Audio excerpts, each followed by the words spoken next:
Family and friends are like number one. If it wasn't for family and friends, you wouldn't have anything. My wife, we got married 2 years ago this past December. She saw is me. She didn't see the wheelchair. And I told her I was in a wheelchair up front, so she knew.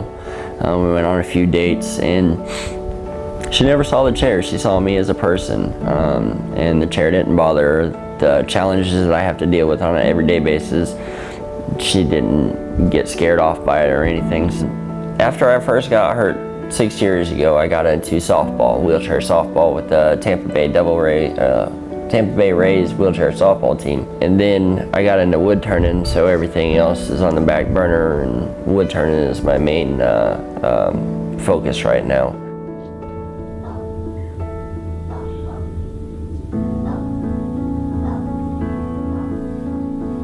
I first met Adam Hood maybe about 3 years ago. Adam's done something that kind of surprised me. He was kind of a shy guy when I first met him, and now he's president of the wood turners of Polk County. Stands up there and runs a dynamite meeting. He keeps the meeting moving. He introduced a bunch of new stuff into the club. I think he's energized it.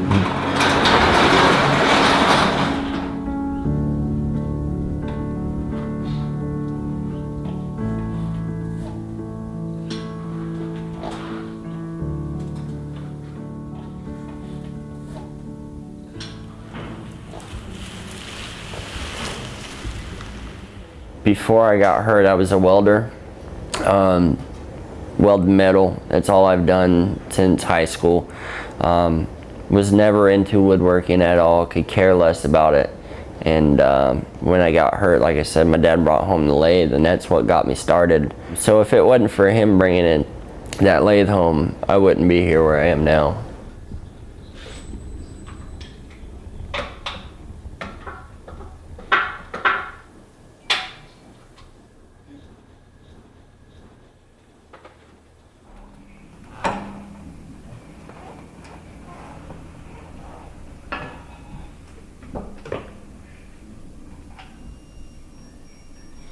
Usually I come out here around 8 o'clock, between 8 and 9. Come out here, open up the shop, go out here, grab a chunk of wood, bring it in here, cut it out on the bandsaw, stick it on the lathe, and turn.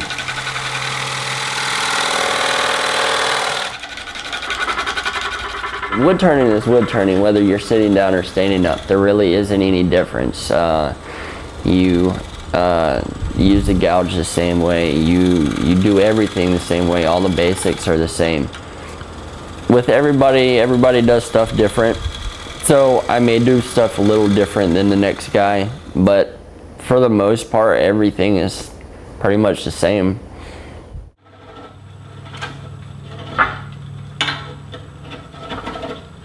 I look in books, I see stuff out, see a shape of a bowl that I like, I come back here and try to produce that.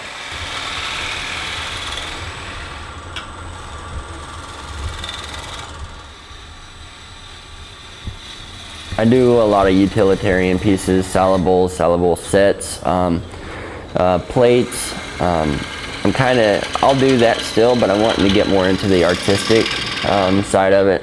I think the artistic side is where my love for wood turning is right now. I just want to have that one-off piece where people look at it and it's like breathtaking.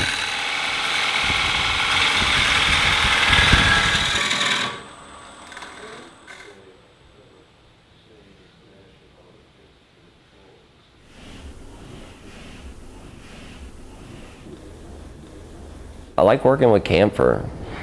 Camphor is it grows here in the South. If you smell it, it smells like Vicks. I could look at a piece of wood and be like, oh, it's a piece of wood. But now I look at the wood, I look at the grain, the color, any features in the wood, as in if it's like a fiddleback or quilted, any of the characteristics in the wood. I I see that now, which before never saw it.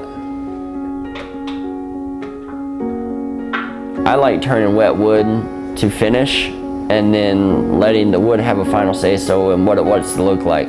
I'm asymmetrical. The more it warps, the weirder it looks, the better I like it. No matter what challenges you come across, whether it be able-bodied or somebody in my situation, a wheelchair, you're gonna come across challenges. You gotta overcome them. You don't give up on life. You figure out a way to fix it or make it better or deal with it and suck it up and live life to the fullest. Live life like every day as it was your last. So I guess that would be my philosophy. I would say one thing is once you start turning and you develop a love for it, that just lit a fire that you can't put out. And then you just network with other people, talk to other people, and they put you in touch with other people, and it just grows from there. That was one of our whole ideas on turning this, is to overcome the challenge that we face as sit-down turners, people in wheelchairs, and I think we found out how to do that.